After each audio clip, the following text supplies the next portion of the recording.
저는 평생 국밥을 팔아온 박복래입니다. 새벽 4시 어둠이 채 가시지 않은 시간에도 제 가게 복래 국밥의 주방은 펄펄 끓어오르죠. 거대한 가마솥에서 뽀얗게 우러나는 사골 국물, 그 구수한 냄새가 제게는 알람 소리나 마찬가지입니다. 어떤 날은 알람보다 제가 먼저 깨기도 해요. 이 냄새가 제 인생이고 제 전부이니까요. 사람들은 저더러 성공한 사장님이라고들 합니다. 맞아요. 시장 바닥에서 솥단지 하나 걸고 시작한 일이 지금은 번듯한 3층짜리 건물이 되었습니다. 1층은 손님을 받는 홀, 2층은 단체 손님을 위한 방, 3층은 제 살림집과 아들 민수의 방이 있지요. 이 건물을 올리던 날 저는 밤새 아무도 몰래 눈물을 훔쳤습니다. 남편 일찍 여의고 어린 민수 손을 붙잡고 겪었던 온갖 서름이 이 건물 벽돌 하나하나에 다 박혀 있는 것 같았거든요. 제 아들 민수, 그 아이는 제 삶의 이유이자 가장 아픈 손가락입니다. 아비 없이 자랐다고 주눅 들까봐 저는 2배, 3배로 억척을 떨며 살았습니다. 엄마, 우리도 남들처럼 쉬는 날 놀러 가면 안 돼? 어린 민수가 물었을 때 저는 끓어넘치는 솥을 닦으며 국밥 한 그릇이라도 더 팔아야 네 등록금 낸다. 모진 말을 내뱉었죠. 그래서인지 민수는 유난히 배경이나 학벌 같은 것에 마음을 많이 썼습니다. 자신은 국밥집 아들로 자랐지만 자식만큼은 고상하게 키우고 싶다는 말을 입버릇처럼 했어요. 그런 민수가 30 중반이 되도록 여자를 데려오지 않아 속을 태웠는데 그날이었습니다. 어머니, 저녁에 가게에 있나요? 그럼 내가 어딜 가? 무슨 일이냐? 민수의 목소리가 평소와 다르게 상기되어 있었습니다. 오늘 꼭 소개하고 싶은 사람이 있어요. 심장이 덜컥 내려앉는 기분이었죠. 그래, 알았다. 밥대 맞춰서 와라. 퉁명스럽게 대답했지만 저는 그날따라 홀 거울을 몇 번이나 들여다봤는지 모릅니다. 저녁 장사가 한창일 무렵 민수가 웬 아가씨의 손을 잡고 가게 문을 열었습니다. 제 평생에 본 아가씨 중에 가장 반듯하고 예쁜 사람이었어요. 머리부터 발끝까지 갓 나온 잡지 모델처럼 꾸몄더군요. 이름은 오지연이라고 했습니다. 어머님, 처음 뵙겠습니다. 오지연입니다. 목소리마저 어찌나 상냥하고 또랑또랑한지 가게 안 일꾼들이 다 쳐다볼 정도였어요.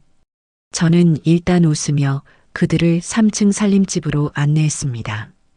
민수야, 가게 바쁜데. 에이, 어머니. 오늘은 저 좀 봐주세요. 지연 씨, 이쪽으로. 민수는 신이 나서 어쩔 줄을 몰랐습니다. 지연이라는 아가씨는 거실 소파에 꼿꼿하게 앉아 제가 내민 매실차를 2손으로 공손히 받았습니다. 아이고, 이런 누추한 데까지 오게 해서 어쩌나. 아닙니다, 어머님. 말씀 많이 들었어요. 이렇게 대단한 일을 혼자 일구셨다고. 말은 참 예쁘게 했어요. 그런데 이상했습니다. 그 아가씨의 눈은 웃고 있지 않았습니다. 제 집을, 아니, 이 건물 전체를 훑어보는 그 눈빛에는 상냥함 대신 차가운 계산 같은 것이 서려 있었죠. 평생 시장에서 수만 명의 사람 눈을 마주쳐온 제 감각이 경고음을 울리기 시작했습니다. 민수가 신이 나서 지연의 배경을 설명하기 시작했습니다. 어머니, 지연 씨 아버님이 명문대 교수님이세요. 지연 씨도 미국에서 유학하고 지금은 외국계 회사에서 일하고 있어요. 대단하죠? 민수의 얼굴에는 이런 여자가 바로 제 여자입니다. 하는 자랑스러움이 가득했습니다. 그 모습에 저는 차마 쓴소리를 할 수가 없었죠. 그래, 아가씨가 아주 똑똑하고 예쁘네. 우리 민수한테는 과분할 정도요. 제 말에 지연이 살짝 웃었습니다. 과분하다니요, 어머님. 민수 씨처럼 성실하고 착한 남자가 드물죠. 저는 민수 씨가 어머님을 생각하는 마음에 반했습니다. 그때까지만 해도 저는 내가 늙어서 사람을 잘못 보나 하고 제 자신을 타일렀습니다.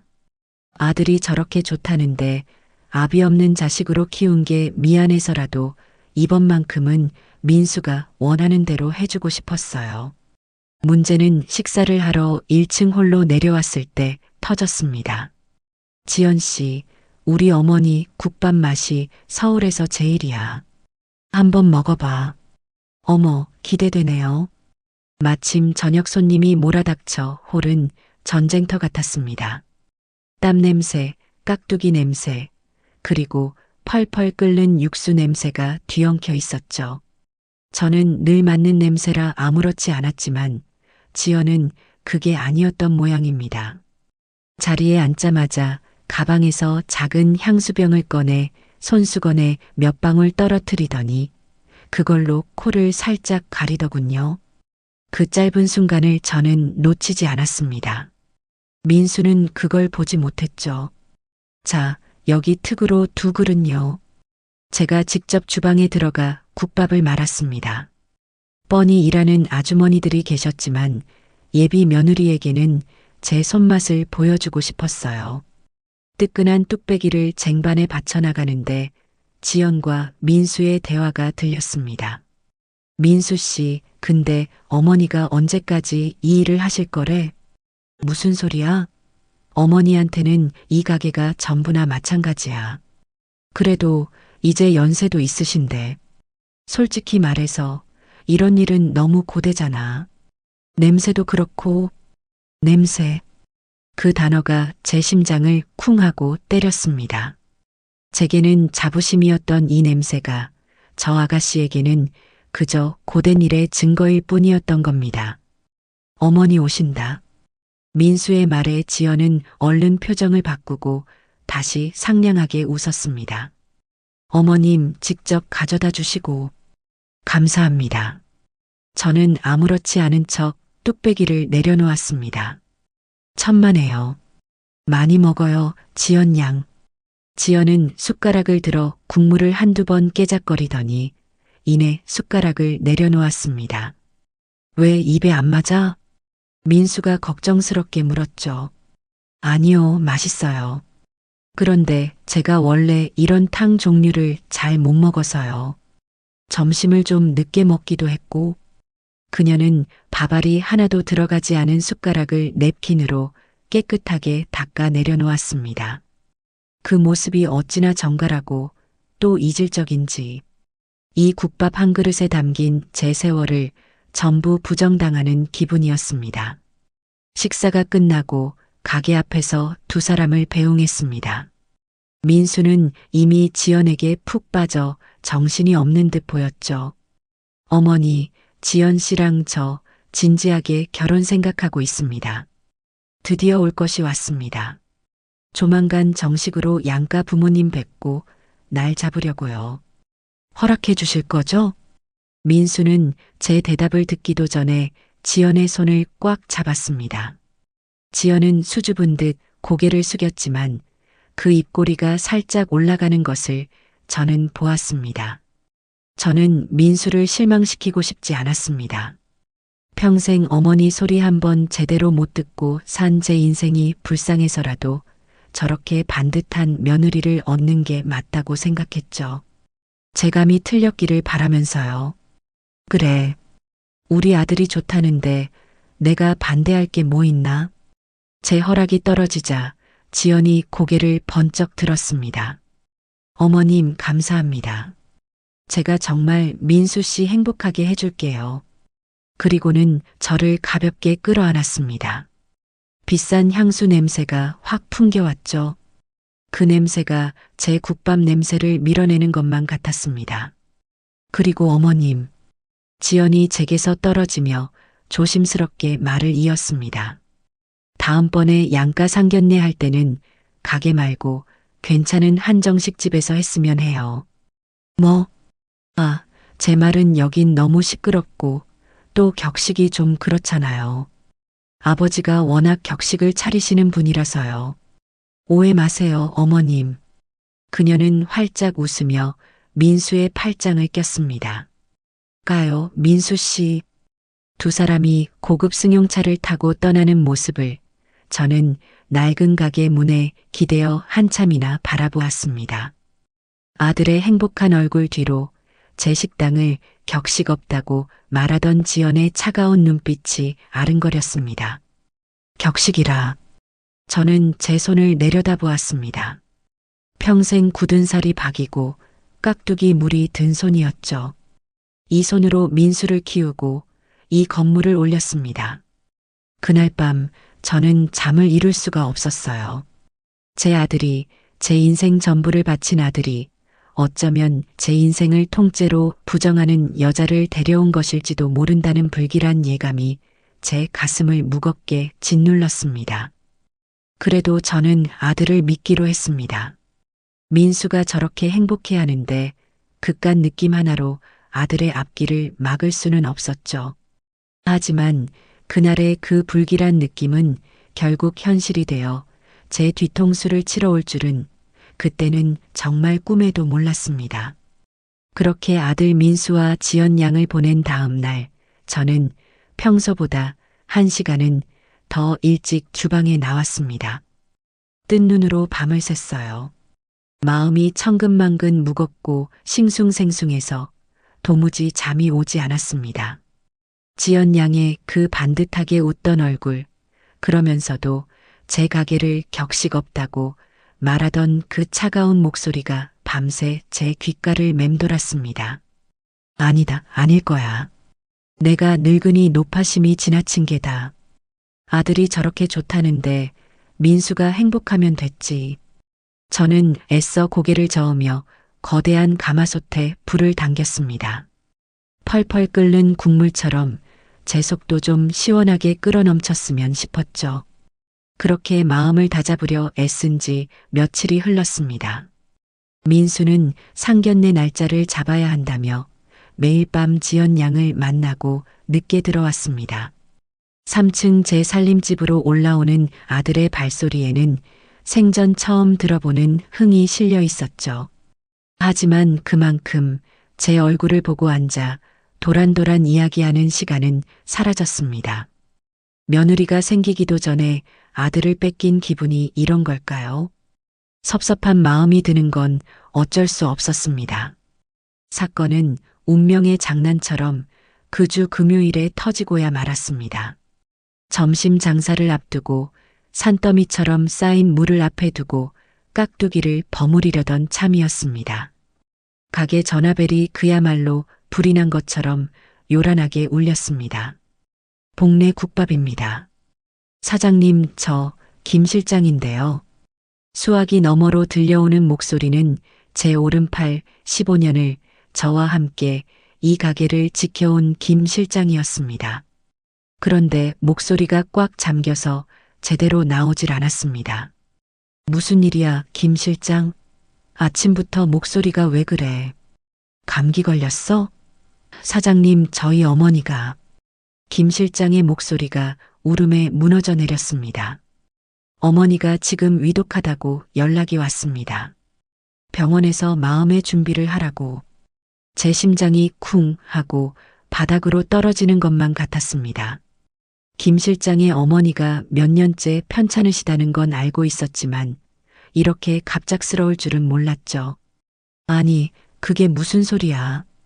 그런 말 마. 얼른 가봐야지. 당장 가봐. 여긴 신경 쓰지 말고. 내가 어떻게든 할 테니까. 하지만 사장님, 오늘 금요일입니다. 예약 장부 보셨죠? 2층 단체 손님만 50명이에요. 제가 없으면 홀이 마비될 겁니다. 이 사람아. 제가 버럭 소리를 질렀습니다. 사람 목숨이 중에 지금 장사가 중에. 그런 걱정일랑 붙들어 매고 어서 어머님 곁으로 가. 자식 도리해야지. 가보고 무슨 일 있으면 바로 연락하고, 알았어? 사장님, 감사합니다. 정말 정말 감사합니다. 전화를 끊고 나니 눈앞이 캄캄했습니다.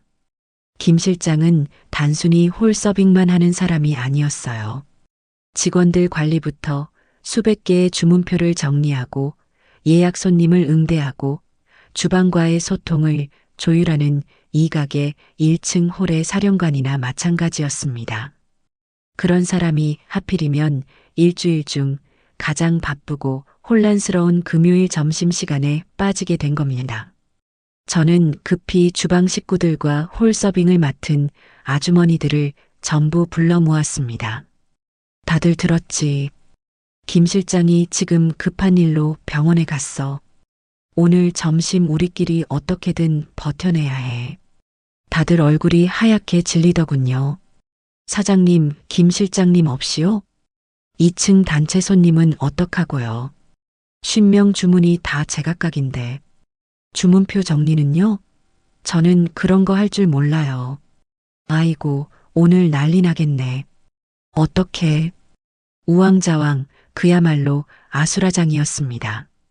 11시 오픈까지 남은 시간은 고작 1시간. 새로 사람을 구할 시간은 당연히 없었죠. 조용히 해. 제가 평소답지 않게 버럭 소리를 질렀습니다. 가게 안이 순간 찬물을 끼얹은 듯 조용해졌죠. 내가 전쟁통에도 솥단지 하나 들고 민수 아비 없이 민수 키웠어. 고작 점심 장사 하나 못 버텨낼까봐. 이럴 때일수록 정신 똑바로 차려야지. 저는 주방장을 쳐다보았습니다. 주방장은 다른 거 신경 쓰지 말고 탁 나가는 속도만 정확히 맞춰줘요. 네, 사장님. 그런데 홀은 내가 뛴다. 네, 사장님이요? 사장님 안 됩니다. 연세도 있으신데 저 틈바구니에서 이 사람들아. 내가 이 가게에서 저 솥을 몇 년을 지켰는데 내 가게 내가 지키겠다는데 누가 말려? 저는 3층 살림집으로 올라가지 않았습니다. 대신 가게 구석에 있는 낡은 직원 탈의실로 향했죠. 그곳 벽 한쪽에는 제가 아주 오래전에 입었던 낡은 일복이 비닐에 쌓인 채 걸려 있었습니다. 이 건물을 올리기 전 시장 바닥에서 손님들과 함께 울고 웃으며 국밥을 말던 시절에 입었던 제 젊은 날의 갑옷이었죠.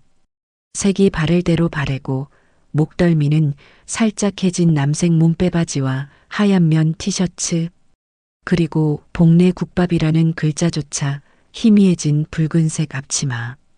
버리지 못하고 가끔 초심을 잃을까 두려울 때마다 꺼내보던 옷이었습니다.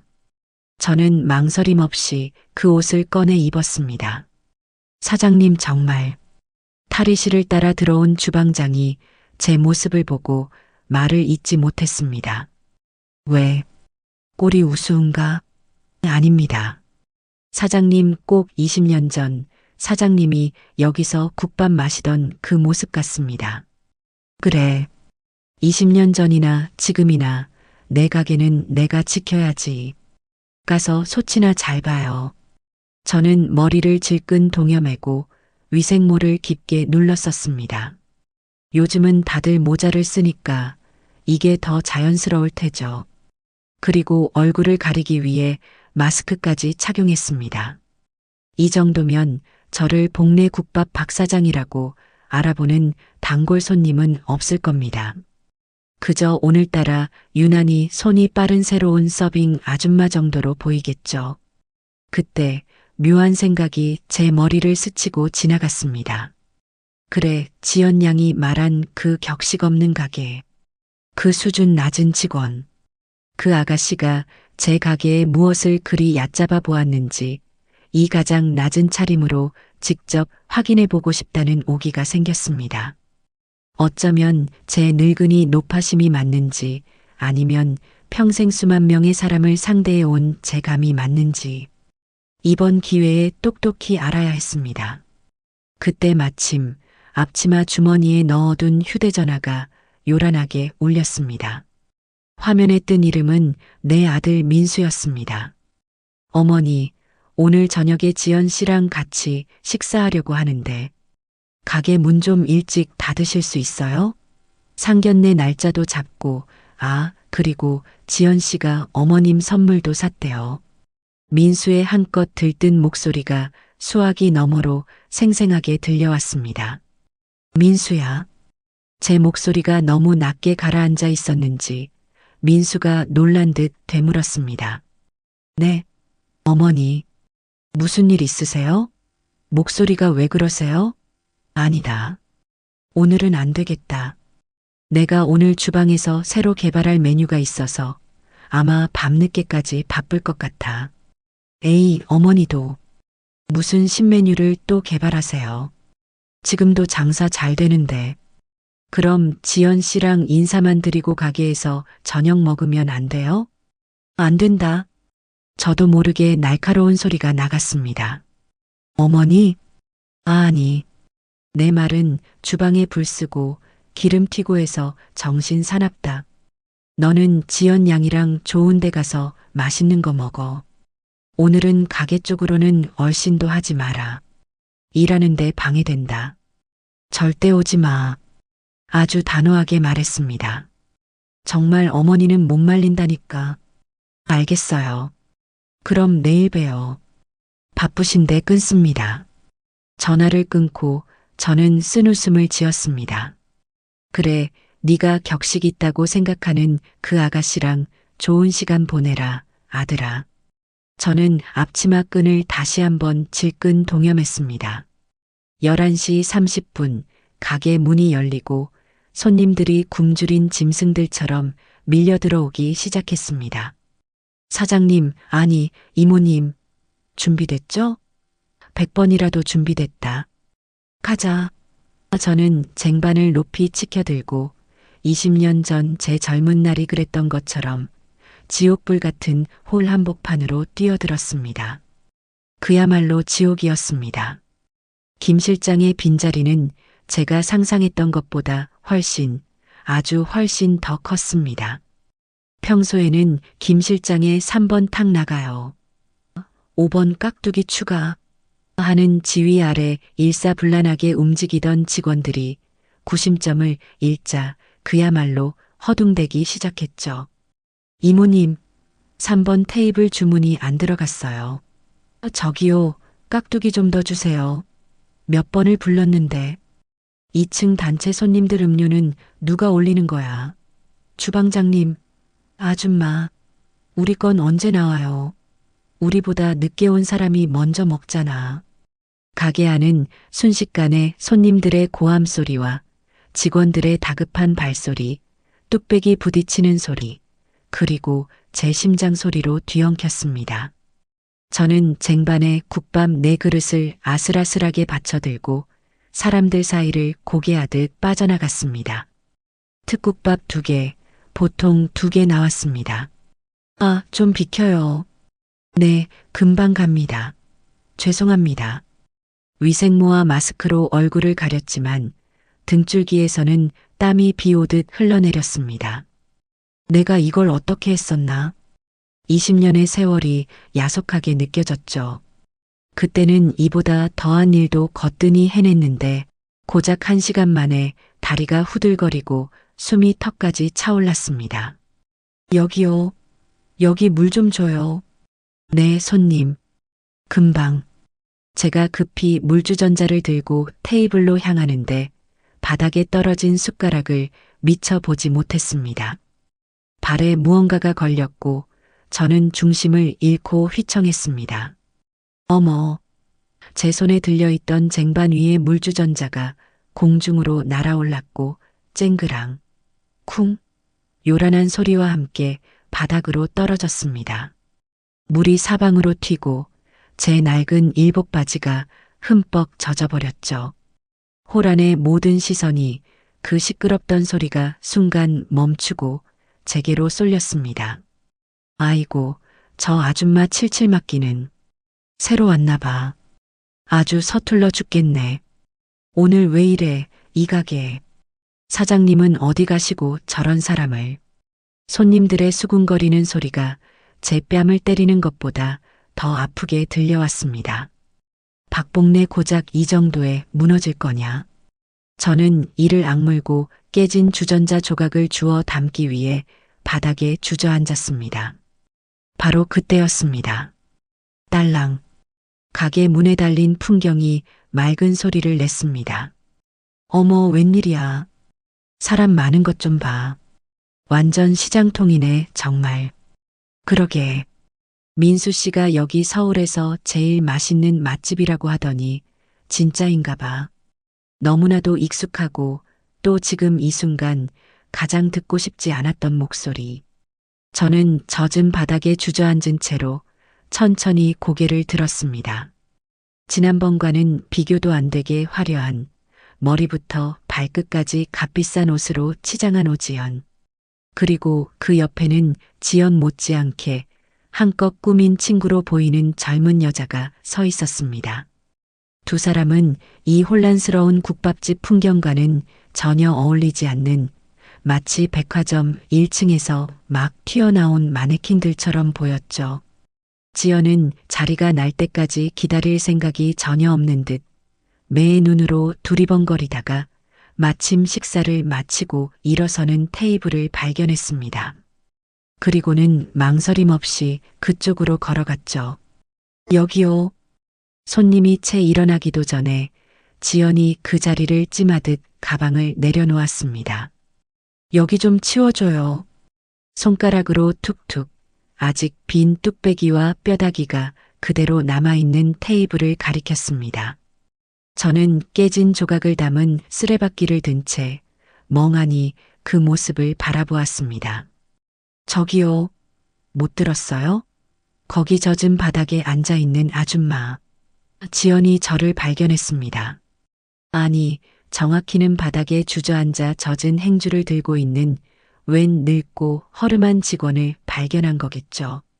그녀의 눈에는 그 어떤 동정이나 연민도 없었습니다.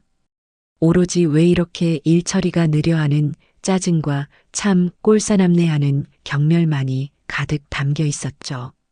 저는 며칠 전 제 앞에서 수줍게 웃던 그 상냥하고 반듯했던 예비 며느리 오지연이 맞는지 제 눈을 의심했습니다. 이모님 뭐해요? 얼른 치워드려요. 손님 기다리시잖아요. 주방에서 막 나온 직원이 제 팔을 잡아 끌었습니다. 저는 그제야 정신을 차리고 일어났죠. 죄송합니다. 금방 치워드리겠습니다. 저는 쓰레받기를 내려놓고 빈 그릇을 담는 통을 들고 지연이 앉으려는 8번 테이블로 향했습니다. 아, 진짜. 냄새. 제가 가까이 다가서자 지연이 코를 막으며 중얼거리는 소리를 저는 분명히 들었습니다. 땀 냄새와 음식물 냄새가 뒤섞인 잭에서 나는 냄새일 테죠. 지연아, 정말 여기가 민수 씨 어머니 가게라고? 어머님이 이런 데서 일하셔? 친구가 조심스럽게 하지만 저 다 들으라는 듯이 말했습니다. 일은 무슨 사장이겠지. 근데 꼴 좀 봐. 관리를 전혀 안 하니까 이 모양이지. 직원들 수준이 저러니 완전 시장통이잖아. 지연은 제가 바로 옆에서 그릇을 치우고 있는데도 아랑곳하지 않았습니다. 내 가게를 시장통이라. 저는 묵묵히 테이블 위를 치웠습니다. 뼈다귀가 쌓인 접시, 국물이 남은 뚝배기, 깍두기 국물이 튄 테이블. 저기요. 지연이 저를 불렀습니다. 네, 손님. 테이블 닦을 때 그 행주로 그냥 닦지 마요. 더러우니까. 저는 이 가게를 연이래로 매일 아침 삶아서 소독한 행주만 써왔습니다. 저기 물티슈 있죠? 그걸로 닦아줘요. 아, 그리고 물은 이 물통 말고 생수로 갖다 줘요. 이거 깨끗한 거 맞아요? 저는 대답 대신 젖은 행주를 쥔 손에 힘을 꽉 주었습니다. 참아라, 박복래. 저 아이는 지금 너를 못 알아보고 있다. 그냥 진상 손님일 뿐이다. 네, 알겠습니다. 저는 물티슈를 여러 장 뽑아 테이블을 뽀득뽀득 소리가 나게 닦았습니다. 그리고 일부러 가장 깨끗한 새 물통에 물을 담아 가져다 주었죠. 지연은 그런 저를 위아래로 훑어보았습니다. 모자를 깊게 눌러 쓴 데다 마스크까지 하고 있으니 제 얼굴을 제대로 볼 리가 없었죠. 그녀의 눈에 비친 저는 그저 땀에 절어 낡아 빠진 옷을 입고 있는 격식 없는 가게의 수준 낮은 직원일 뿐이었습니다. 친구야, 뭐 먹을래? 여기 특국밥이 유명하대. 난 그냥 너랑 같은 거. 근데 나 이런 거 잘 못 먹는데. 그럼 여기 특국밥 2개 주세요. 아, 그리고 밥은 밥만 주시고요. 저는 주문을 받기 위해 다가갔습니다. 특국밥 2그릇, 밥은 밥만. 맞으십니까? 네. 그리고 깍두기 말고 배추김치로만 주세요. 깍두기 저기 담가 놓은 거 좀 별로네요. 위생적으로 보이지 않아서요. 제 평생의 자부심인 깍두기였습니다. 매일 아침 제가 직접 국내산 배추와 물을 골라 담그는 이 가게의 상징과도 같은 깍두기였죠. 손님, 그 깍두기는 아, 됐고요. 그냥 배추김치만 달라고요. 말 많으시네. 지연은 제 말을 칼같이 잘랐습니다.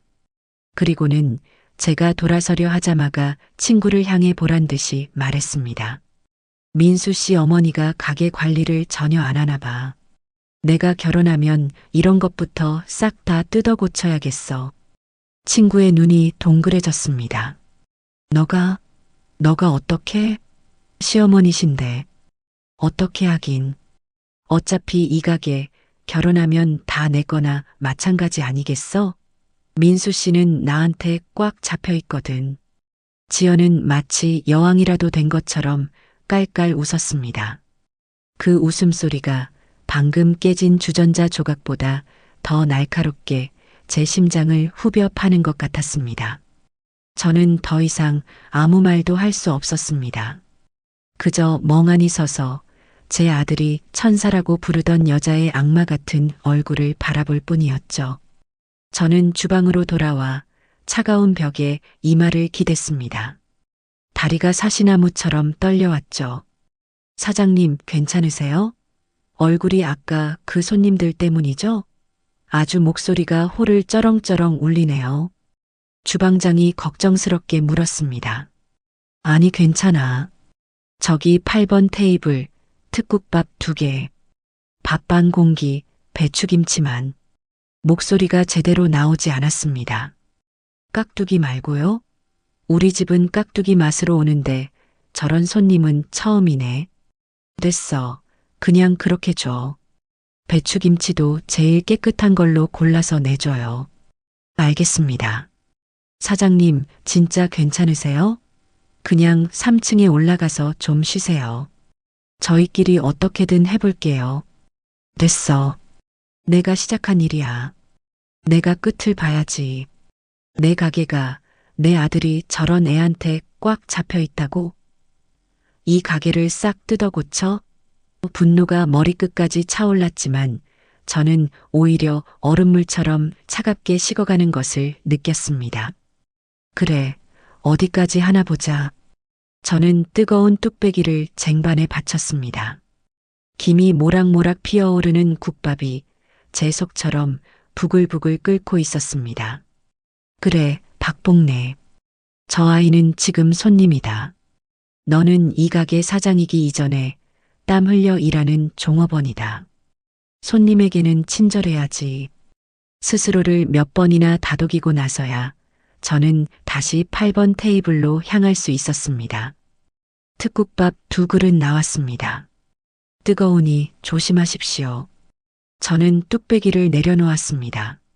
지연은 휴대전화로 사진을 찍느라 정신이 없었죠.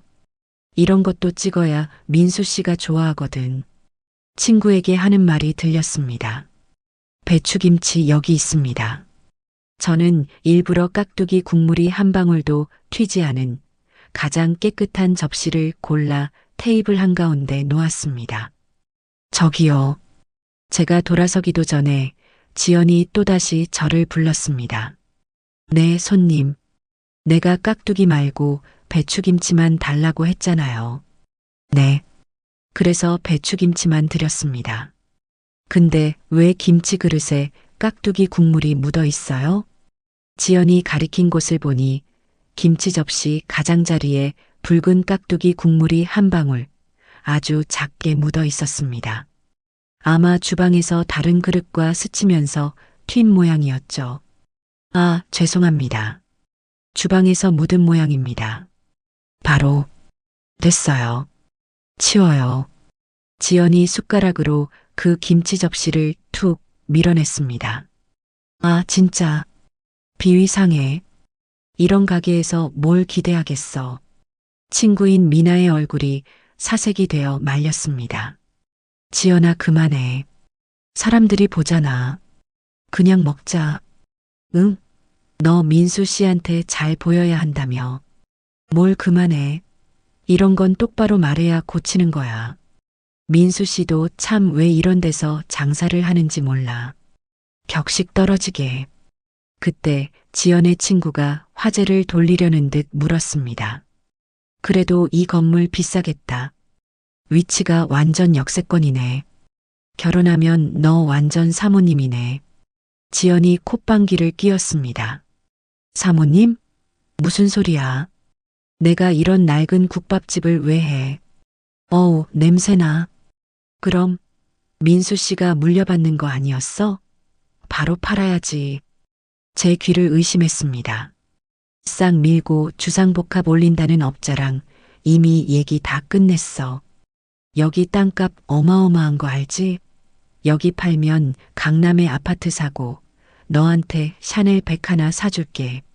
됐지? 업자? 내 가게를 판다고? 저는 그 자리에 못 박힌 듯 서 있었습니다.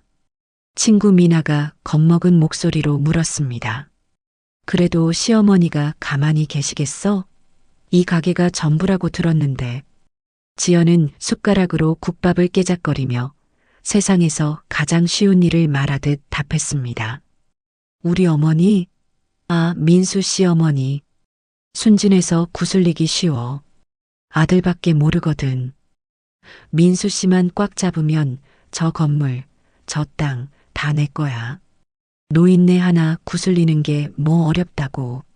노인네 구슬려? 제 머릿속에서 무언가가 툭 하고 끊어지는 소리가 났습니다. 그때였습니다. 가게 입구에 호출벨이 요란하게 울리기 시작했습니다.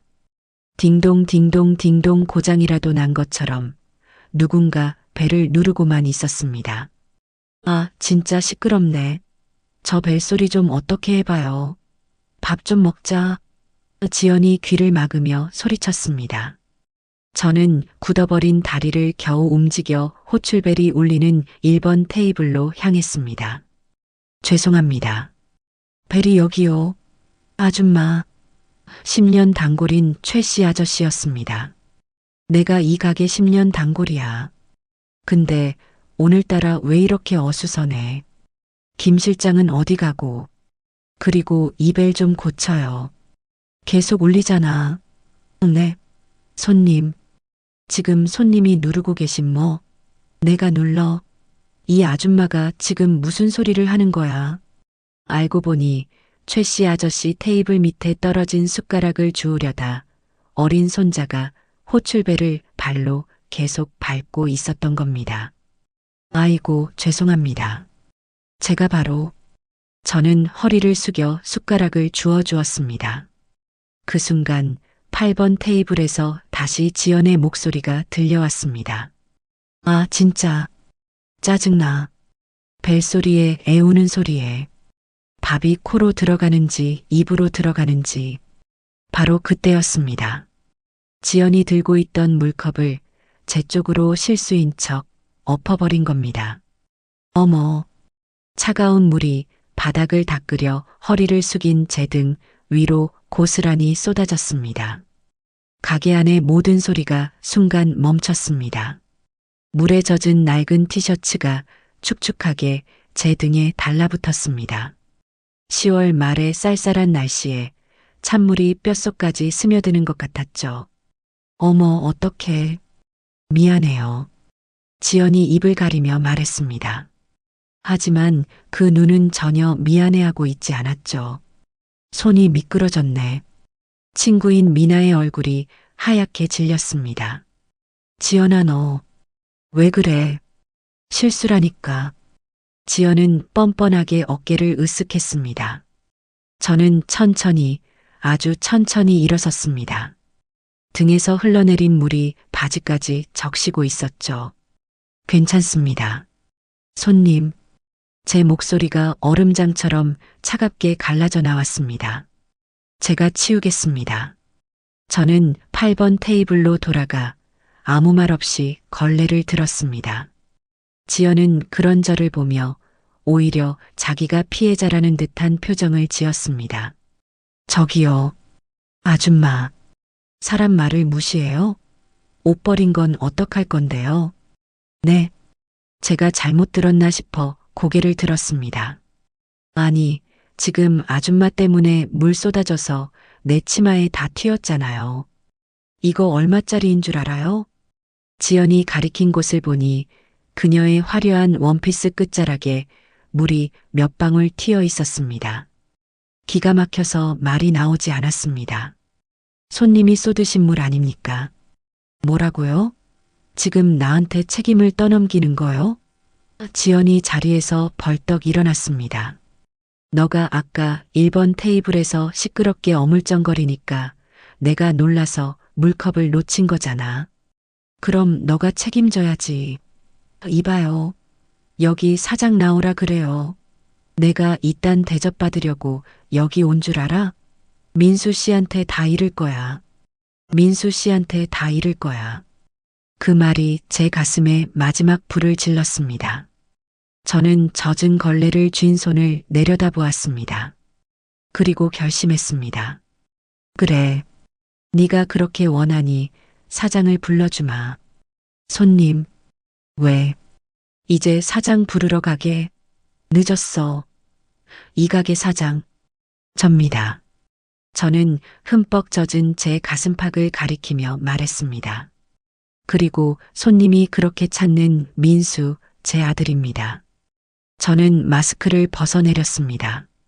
그리고 땀에 젖어 얼굴에 달라붙은 위생모를 벗어던졌습니다. 순간 8번 테이블뿐만 아니라 가게 전체가 얼어붙었습니다.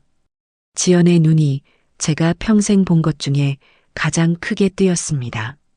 그녀의 얼굴에서 핏기가 가시는 것이 마치 영화의 한 장면처럼 천천히 보였습니다. 어머님. 지연 양의 목소리는 모기 소리만 하게 기어 들어갔습니다. 그토록 당당하고 쩌렁쩌렁하던 기세는 온데간데 없었죠. 방금 전까지 제게 너라고 부르며 제 인생이 담긴 가게를 시장통이라 칭하고 제 아들을 꽉 잡았다고 말하던 그 아가씨가 맞나 싶었습니다. 가게 안은 그 시끄럽던 점심시간의 홀은 마치 누군가 시간을 멈춰버린 것처럼 정적에 휩싸였습니다. 펄펄 끓던 뚝배기 속 국물 소리만이 유일한 소음이었죠. 1번 테이블의 최 씨 아저씨도 2층에서 막 내려오려던 단체 손님도 젖은 걸레를 든 저와 하얗게 질린 지연 양을 번갈아 쳐다보고 있었습니다. 가게 안의 모든 사람들이 숨을 죽이고 이 기묘한 연극의 다음 장면을 기다리는 듯 했습니다. 뭐예요? 어머님, 이게 무슨 장난이세요? 지연 양이 애써 입꼬리를 올려 웃어 보였습니다. 하지만 그 입꼬리는 경련이라도 일어난 듯 파르르 떨리고 있었죠. 제 생각에 저를 지금 이 가게 사장이라고는 꿈에도 생각 못했던 모양입니다. 저를 그저 낡은 옷을 입은 무시해도 좋은 식당 종업원쯤으로 여겼겠죠. 장난이요? 저는 젖은 앞치마를 풀지도 않은 채 한 걸음 그 아이에게 다가갔습니다. 찬물에 젖은 등이 으슬으슬 떨려왔지만 그보다 더한 불길이 제 속에서 치솟고 있었습니다. 그 불길은 분노이기도 했고 서러움이기도 했습니다. 장난은 지연 양이 나한테 친 거 아닙니까? 네. 저는 어머님이 이런 차림으로 계실 줄은, 이런 차림이면 내가 박복내가 아닌가. 저는 제 젖은 옷을 내려다보았습니다. 땀과 물에 젖어 몸에 축축하게 달라붙은 색바랜 일복이었죠. 이 옷이 그렇게 부끄럽습니까? 아니요, 그게 아니라 저는 정말 몰랐어요. 어머님, 오해예요, 정말. 지연 양이 제게 다가오려는 듯 손을 뻗었습니다. 저는 그 손을 차갑게 뿌리쳤습니다. 제 몸에 닿는 것조차 불쾌했습니다. 오해라. 그럼 내가 들은 것도 다 오해인가? 네. 저는 8번 테이블을 지연 양이 앉아있던 그 자리를 턱으로 가리켰습니다. 거기 앉아서 이 가게 수준이 이렇다고 했던 말. 그것도 오해인가요? 그건 지연 양의 눈이 흔들렸습니다. 내 깍두기를 보고 위생적이지 않다고 했던 말. 그것도 오해고요. 어머님, 제 말은 이 가게를 다 뜯어 고쳐야겠다. 어차피 결혼하면 다 내 거니까. 노인네 하나 구슬리는 건 일도 아니라고. 제 목소리는 낮고 차분했지만 한 글자 한 글자가 얼음송곳처럼 홀 안에 울려 퍼졌습니다. 가게 안의 모든 손님들이 제 말을 듣고 있었습니다. 그것도 내가 잘못 들은 오해입니까? 지연 양. 지연 양의 얼굴이 하얀색을 넘어 이제는 퍼렇게 질리기 시작했습니다. 어머님. 그건 제가 친구한테 그냥 농담으로. 농담? 제 목소리가 저도 모르게 높아졌습니다. 내 평생이 담긴 이 가게를 팔아치우고 강남에 아파트를 사겠다는 말이, 노인네 구슬린다는 말이 농담으로 할 소리요? 지연 양은 입술만 달싹일 뿐 대답을 못했습니다. 물은 왜 쏟았어요? 네. 아까 일부러 내 등에 쏟은 그 물 말입니다. 지연 양이 기겁하며 뒷걸음질 쳤습니다. 아니에요. 그건 정말 실수. 실수. 그래요. 하지만 그 뒤에 내 치마에 물이 튀었다며 내게 책임을 떠넘긴 건 그것도 실수인가? 지연 양은 아무 말도 하지 못했습니다. 너가 아까 1번 테이블에서 시끄럽게 어물쩡거리니까 내가 놀라서 물컵을 놓친 거잖아. 그럼 너가 책임져야지. 저는 지연 양이 불과 몇 분 전에 제게 내뱉었던 말을 토씨 하나 틀리지 않고 그대로 돌려주었습니다. 이 말이 지금 기억이 안 납니까? 지연 양은 이제 완전히 궁지에 몰렸습니다. 그토록 교양 있는 척, 상냥한 척하던 가면이 산산조각 난 얼굴이었죠. 그때 옆에서 같이 질려있던 지연 양의 친구 미나라는 아가씨가 불쌍할 정도로 떨기 시작했습니다. 저기 사장님, 그러니까 지연이가 오늘 좀 기분이 안 좋은 일이 있어서. 저는 그 친구에게로 시선을 돌렸습니다. 아가씨. 네. 아가씨도 똑같이 들었죠. 내 가게를 팔아치우고 나를 노인네라고 부른 거. 미나 양은 금방이라도 울음을 터뜨릴 것 같은 얼굴로 지연 양을 힐끗 쳐다보았습니다. 지연 양이 너 말하지 말라는 듯이 눈을 부릅뜨고 있었죠.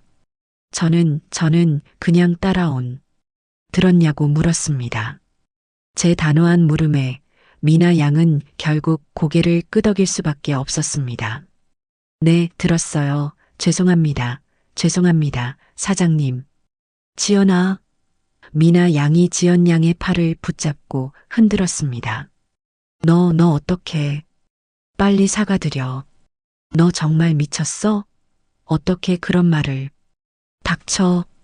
지연 양이 미나 양의 손을 거칠게 뿌리쳤습니다. 닥치라고. 너가 뭔데 끼어들어. 그리고는 저를 노려보았습니다. 네, 그렇습니다. 그 순간 지연 양은 저를 노려보았습니다. 모든 것을 포기한 사람처럼, 혹은 마지막 발악을 결심한 사람처럼 말입니다. 어머님. 목소리가 다시 차갑게 돌아와 있었습니다. 네. 들으신 대로예요. 저는 기가 막혔습니다. 그래서요? 그래서 어쩌실 건데요? 뭐라고요? 어차피 다 아시게 된 거 잘 됐네요. 네, 저 이 가게 마음에 안 들어요. 냄새나고 시끄럽고 격식 떨어지는 거 맞잖아요. 지연 양은 이제 대놓고 제 가게를 손가락질하며 비난했습니다. 민수 씨도 저랑 같은 생각이에요. 그 말이 제 심장을 꿰뚫었습니다. 민수도, 민수 씨가 저한테 뭐라고 했는지 아세요? 자기 어릴 때 꿈이 이 가게에서 도망치는 거였다고 했어요. 이 냄새 지긋지긋하다고요. 거짓말. 제 가슴 속에서 비명이 터져 나왔습니다. 거짓말 아니에요. 민수 씨도 어머니가 불쌍해서 고생한 거 아니까 차마 말을 못하고 있었던 것 뿐이에요. 제가 대신 말해준 거예요. 이 낡은 건물 팔고 우리 다 같이 강남 가서 편하게 살자고요. 그게 그렇게 잘못된 건가요? 저는 제 아들이 저를, 제 인생을 그렇게 생각하고 있었을 줄은 하늘이 무너지는 것 같았습니다.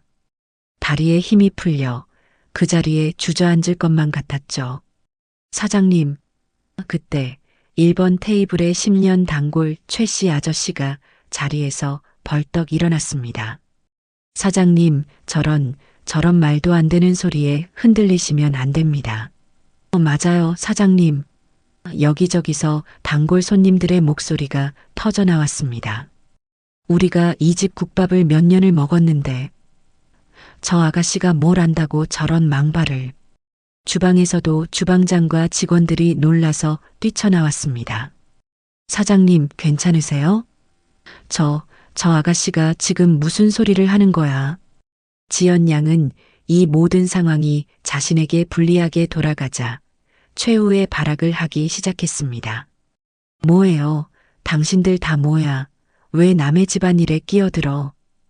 그리고는 저를 향해 손가락질했습니다. 어머님, 솔직히 너무하신 거 아니에요? 저를 시험하려고 이런 짓을 꾸미신 거죠? 일부러 낡은 옷 입고 마스크 쓰고 저를 속인 거잖아요. 그녀는 이제 제가 자신을 속였다고 함정에 빠뜨렸다고 주장했습니다.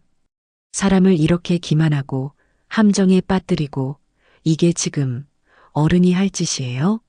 민수 씨가 알면 민수 씨가 어머님을 가만두지 않을 거예요. 그녀는 제 아들 민수를 방패 삼아 저를 협박했습니다. 내가 지금 당장 민수 씨한테 전화할 거야. 어머님이 나한테 무슨 짓을 했는지 다 말할 거라고요. 지연 양은 분에 못 이겨 떨리는 손으로 핸드백에서 휴대전화를 꺼내 들었습니다. 그 모습을 저는 그저 멍하니 바라보았습니다. 민수 씨가 어머님을 가만두지 않을 것이다. 어머님이 나한테 무슨 짓을 했는지 다 말할 것이다. 그래요. 제 아들이었습니다. 제가 평생을 바쳐 키운 아들이 이제는 저 여자의 무기가 되어 저를 겨누고 있었습니다. 저는 젖은 손을 앞치마에 문질러 닦았습니다. 그리고 제 주머니 속에 있던 제 낡은 휴대전화를 꺼내 들었습니다. 그래요. 제 목소리는 이상할 정도로 차분했습니다. 전화하지요. 지연 양이 놀라 저를 쳐다보았습니다. 지연 양이 찾는 그 민수가 지금 어디서 뭘 하는지는 모르겠지만 저는 제 휴대전화의 1번 단축키, 내 아들이라고 저장된 그 번호를 길게 눌렀습니다. 내 아들, 내가 부르겠습니다. 뭐예요? 지금, 왜요? 민수한테 직접 말하고 싶지 않았습니까? 지연 양은 당황한 기색이 역력했습니다. 어머니가 지연 양을 속였다고, 어른이 할 짓이 아니라고, 가만두지 않을 거라고, 어서 말해야죠. 휴대전화 너머로 익숙한 연결음이 들려오기 시작했습니다. 뚜루루, 뚜루루. 가게 안은 다시 한번 숨소리조차 들리지 않는 정적에 휩싸였습니다. 지연 양은 휴대전화를 든 채 굳어버린 제 손을, 그리고 제 휴대전화를 번갈아 쳐다보며 안절부절 못했습니다. 그때였습니다. 어머니, 수화기 너머로 제 아들 민수의 목소리가 들려왔습니다. 무슨 일이세요? 제가 가게 오지 말라고. 민수야. 저는 휴대전화의 스피커폰 버튼을 눌렀습니다. 제 아들의 목소리가 가게 전체에 울려 퍼졌습니다. 네, 어머니. 왜 그러세요? 목소리가 바뀌에요? 민수야. 저는 제 아들의 이름을 다시 한번 불렀습니다. 지금 당장 가게로 좀 와야겠다. 네, 가게 무슨 일 있어요? 제가 가지 말라고 하셨잖아요. 저 지금 지연 씨 만나러. 지연 양. 제 말에 지연 양이 움찔했습니다. 여기 와 있다. 네, 지연 씨가요? 아니, 어떻게 어머니랑 같이 계세요? 아, 신메뉴 개발 다 끝나셨어요? 그래, 신메뉴 개발은 다 끝난 것 같구나. 저는 스피커폰 너머의 아들을, 그리고 제 눈앞에 지연 양을 쳐다보며 말했습니다. 너한테 아주 특별한 손님이 와 있다. 제 목소리에는 어떤 감정도 실려 있지 않았습니다. 그러니 당장 내려오너라, 아들아. 1층 홀로. 전화가 끊기자마자 지연 양이 당황한 목소리로 물었습니다. 뭐예요? 어머님, 지금 뭐 하시는 거예요? 뭘 하긴요? 지연 양이 원하는 대로 해주는 거지. 민수 불러야 한다면서요. 아니, 그게 그렇게 지금 이런 식으로. 지연 양의 눈동자가 불안하게 흔들리기 시작했습니다. 지연아, 너 어떡해? 민수 씨 오면. 옆에 있던 미나 양이 울먹였습니다. 닥치라고 했지. 지연 양이 다시 한번 친구에게 신경질을 냈습니다. 어머님, 저기 이건 정말 오해예요. 아시잖아요. 제가 민수 씨를 얼마나 사랑하는지. 저는 그냥 민수 씨가 너무 고생하는 것 같아서 조금이라도 편하게 해주고 싶어서. 지연 양이 순식간에 눈물을 글썽이며 제게 다가왔습니다. 제가 말이 좀 심했어요. 죄송해요, 어머님. 네, 제가 다 잘못했어요. 그러니까 민수 씨 오기 전에 우리끼리 뭐요? 우리끼리 노인네를 구슬려 볼까요? 지연 양의 얼굴에서 눈물이 쏙 들어갔습니다. 저는 젖은 걸레를 들고 아까 지연 양이 엎지른 물웅덩이로 다가갔습니다. 그리고 묵묵히 바닥을 닦기 시작했죠. 어머님, 시끄럽습니다. 제가 무릎을 꿇고 바닥을 닦자 지연 양이 어쩔 줄 몰라 하며 제 주위를 맴돌았습니다. 지금 뭐 하시는 거예요? 일어나세요, 어머님. 사람들이 보잖아요. 사람들 보라고 하는 겁니다. 네, 내 아들이 똑똑히 보라고 하는 겁니다. 자기가 천사라고 부르던 여자가 자기 어머니에게 무슨 짓을 했는지. 저는 젖은 바닥을 닦고 깨진 주전자 조각을 쓸어 담았습니다. 아까는 후들거렸던 다리가 지금은 이상하게도 힘이 넘쳤습니다. 분노 때문일까요? 아니요, 분노라기보다는 서러움이었습니다. 내 아들 민수가 저런 여자의 말에 넘어가 저를, 제 인생을 부끄러워했다는 그 사실이 제 가슴을 천조각, 만조각으로 찢어놓는 것 같았습니다. 민수야, 너는 정말. 그때였습니다. 어머니, 가게 문이 거칠게 열리며 민수가 헐레벌떡 뛰어들어왔습니다. 어머니, 무슨 일이세요? 전화는 왜요? 민수는 홀 한복판에 멈춰 섰습니다. 그의 눈에 비친 광경은 가히 충격적이었을 겁니다. 첫째로 낡고 흠뻑 젖은 일복을 입고 머리가 헝클어진 채 바닥에 앉아 있는 저. 둘째로 그런 제 앞에서 사색이 되어 어쩔 줄 몰라 하는 완벽하게 차려입은 자신의 약혼녀 오지연. 그리고 셋째로 이 모든 광경을 숨죽인 채 지켜보고 있는 수십 명의 손님들과 직원들. 어머니, 이게 다 무슨, 지연 씨? 민수가 상황 파악이 되지 않는 듯 저와 지연 양을 번갈아 쳐다보았습니다. 민수 씨, 가장 먼저 정신을 차린 것은 지연 양이었습니다. 그녀는 약속이라도 한 듯 민수를 보자마자 눈물을 폭포수처럼 쏟아내며 달려갔습니다. 민수 씨, 흐흑, 민수 씨, 나 너무 무서웠어. 지연 양이 민수의 품에 와락 안겼습니다. 지연 씨, 왜 그래요? 무슨 일이에요? 어머니, 도대체 무슨... 민수 씨, 어머님이 나한테 지연 양은 말을 잇지 못하고 민수의 품에 얼굴을 묻은 채 서럽게 울기 시작했습니다. 그 모습은 누가 봐도 사악한 시어머니에게 구박받은 가련한 며느리의 모습, 바로 그것이었습니다. 저는 젖은 걸레를 쥔 채 그 광경을, 그 역겨운 연극을 말없이 지켜보았습니다. 민수가 저를 쳐다보았습니다. 그 눈빛은 원망이었습니다. 어머니, 도대체 지연 씨한테 무슨 짓을 하신 거예요? 제 아들의 입에서 나온 첫마디였습니다. 어머니가 가게에 오지 말라고 하셨잖아요.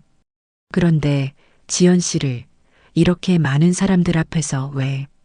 제 아들의 입에서 나온 첫마디는 어머니, 괜찮으세요? 가 아니었습니다.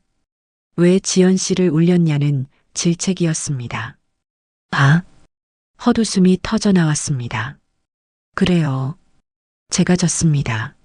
노인네 구슬리는 건 일도 아니다. 지연 양의 그 말이 100번 맞았습니다. 제 아들은 이미 저 여자의 편이었습니다. 민수 씨, 그런 게 아니야. 지연 양이 민수의 품에서 고개를 들었습니다. 어머님이 사실 오늘 홀에서 서빙을 하고 계셨어. 어머니가 서빙을? 민수가 놀라 저를 쳐다보았습니다. 응, 그런데 나는 정말 몰랐어. 어머님인 줄, 그냥 새로 오신 분인 줄 알고 내가 실수를 좀 했어. 물을 엎질렀거든. 지연 양은 철저하게 자신을 피해자로 만들었습니다. 그런데 어머님이 갑자기 나한테 내가 일부러 그랬다면서 화를 내시는 거야.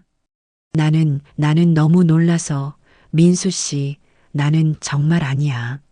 나는 지연 양은 다시 민수의 가슴에 얼굴을 묻었습니다. 어머니, 민수가 저를 향해 소리쳤습니다. 정말 지연 씨한테 화를 내셨어요? 고작 물 엎지른 것 때문에?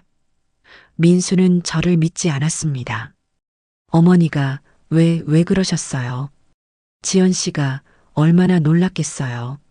저는 천천히 자리에서 일어났습니다. 무릎에서 우두둑 소리가 났습니다. 민수야. 민수는 대답하지 않았습니다.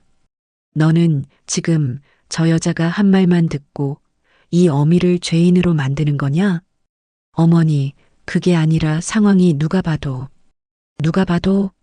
저는 홀을 가득 메운 손님들을 둘러보았습니다. 그래, 누가 봐도 내가 저 아가씨를 괴롭힌 것처럼 보이겠지. 나는 낡고 젖은 옷을 입었고 저 아가씨는 비싸고 깨끗한 옷을 입었으니까. 어머니, 제발. 민수야. 저는 제 아들에게 한 걸음 다가갔습니다. 너는 이 어미보다 저 여자의 눈물이 더 중요하더냐? 민수는 대답하지 못했습니다. 그저 당황한 눈으로 저와 지연 양을 번갈아 볼 뿐이었죠. 그때였습니다. 젊은이, 10년 단골 최 씨 아저씨가 참다 못하겠다는 듯이 다시 소리쳤습니다. 자네가 지금 뭘 잘 모르는 모양인데. 아저씨? 자네 어머니가 오늘 김 실장 병원 가서 저 땀을 뻘뻘 흘리면서 20년 전처럼 홀을 뛰어다녔어. 저 젖은 옷, 저 아가씨가 일부러 쏟은 물에 젖은 거라고. 네, 지연 씨가 일부러요? 민수가 믿을 수 없다는 듯 지연 양을 쳐다보았습니다. 아니야, 민수 씨, 아니야. 저 아저씨가 뭘 안다고. 나는 정말 실수. 시끄럽소. 최 씨 아저씨가 지연 양의 말을 막았습니다.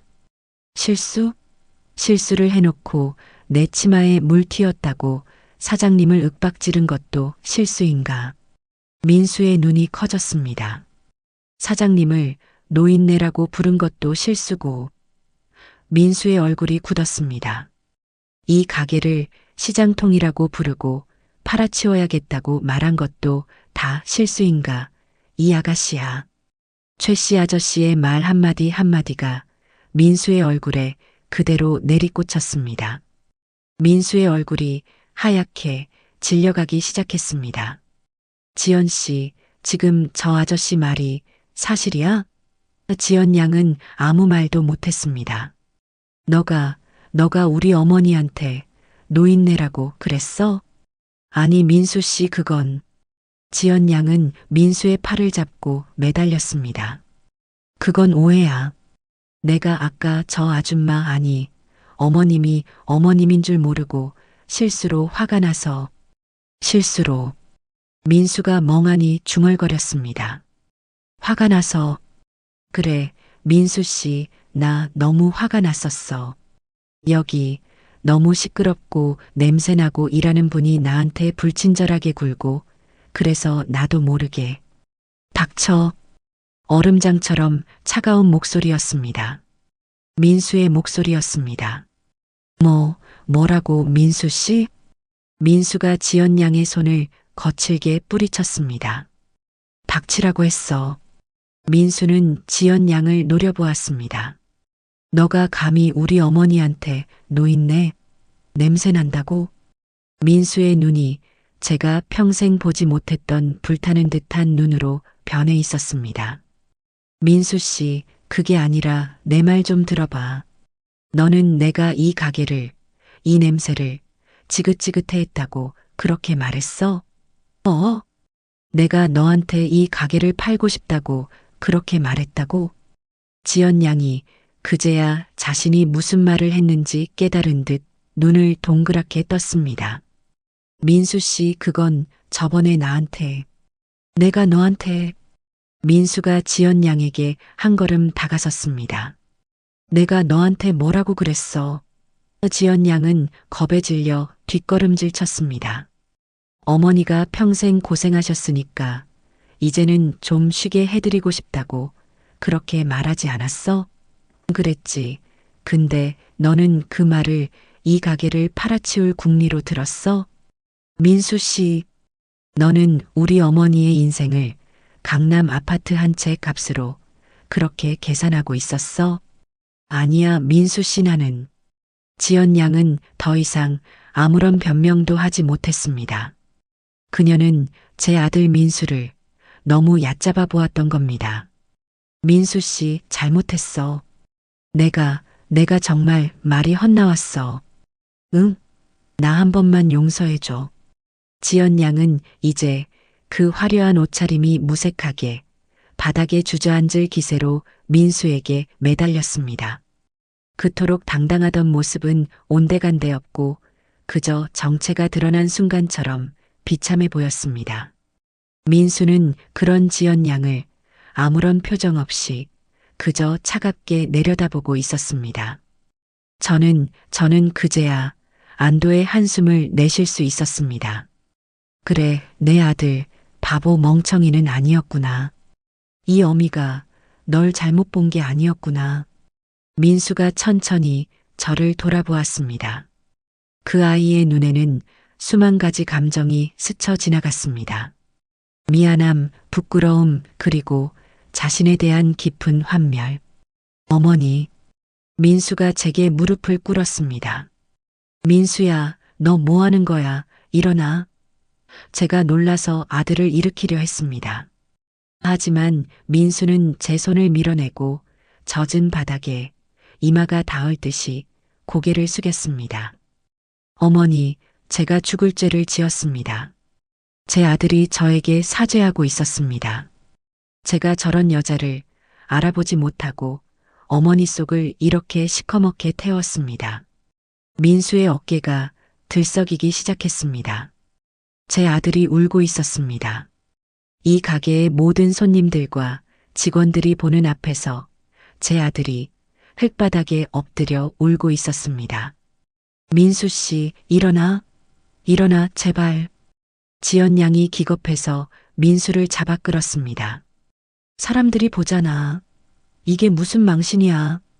망신? 민수가 젖은 눈으로 고개를 들었습니다. 망신. 민수는 지연 양을 보지 않았습니다. 저를 똑바로 쳐다보며 말했습니다. 어머니, 제가 오늘 어머니께 씻을 수 없는 망신을 드렸습니다. 아니다, 민수야.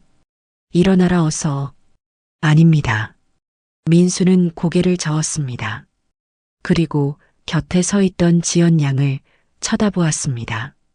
오지연 씨. 민수의 목소리는 차가웠습니다. 당신 참 대단한 사람이네. 민수 씨, 우리 어머니 평생 이 가게에서 땀 흘려번 돈으로 날 가르치고 먹이고 입혔어. 민수의 목소리가 떨렸습니다. 그 덕분에 지금의 내가 있는 거고. 지연 양은 아무 말이 없었습니다. 그런데 당신은 그 모든 걸 격식 없다고, 냄새 난다고, 팔아치워야 한다고 그렇게 짓밟았어. 민수가 자리에서 천천히 일어섰습니다. 민수 씨, 나는 당신이 오늘 나한테 말했던 상견례 날짜. 민수가 지연 양을 똑바로 보았습니다. 없던 일로 합시다. 지연 양의 얼굴이 굳었습니다. 우리는 오늘부로 끝입니다. 민수 씨, 안 돼. 너 이럴 수 없어. 나한테 이럴 수 없어.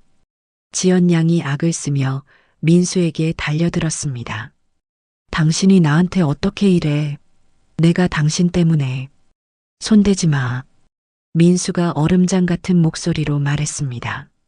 그리고 민수는 지연 양의 옆에서 사시나무처럼 떨고 있는 미나 양을 보았습니다.